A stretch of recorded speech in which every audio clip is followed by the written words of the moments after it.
In this video, we'll show you how to control your MAWi video wall using OBS Studio and the OBS Remote web app.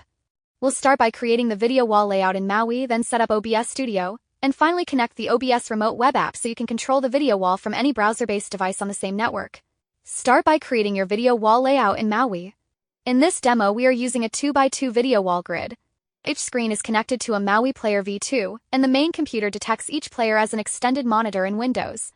Next, open the Display Config tool, set the layout to 2 rows and 2 columns, arrange the screens according to their physical position, and confirm that each display is mapped correctly. Once the 2x2 layout is configured, the MAWi video wall is ready to receive content from the OBS Studio application. For LED video walls, you can usually skip the MAWi Player v2 layout setup, since the LED controller handles the screen mapping internally. In this case, move directly to setting up OBS Studio for your video wall layout. Now install OBS Studio on the main computer. During the installation process, click Next through the prompts until the installation is complete. When OBS opens for the first time, select I will only be using it for virtual cameras and click Apply Settings. Next, create your scenes and sources. In this demo, we use a browser source to display web-based content. To show the OBS canvas on the video wall, right-click the canvas, select Open Preview Projector, and choose your video wall display. Once selected, the OBS output will appear across the MAWi video wall displays. Next, enable remote control in OBS. Go to Tools, WebSocket Server Settings, and make sure the WebSocket server is enabled.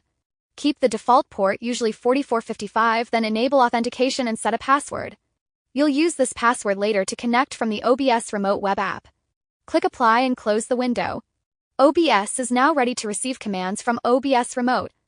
Next, open the MAWi's OBS Remote web application from any browser on the same network. Enter the OBS computer's IP address, the WebSocket port, usually 4455, and the password you created in OBS and click Connect. Once connected, you can control OBS Studio directly from your browser on any PC connected to the same network. Use the MAWi's OBS Remote to switch scenes, show or hide sources, and control what appears on the MAWi video wall in real time. This is ideal for control rooms, NOCs, SOCs, and command centers where operators need fast, flexible control without accessing the main computer. That's it. Your MAWi video wall is now ready to be controlled remotely with the MAWi's OBS Remote web app.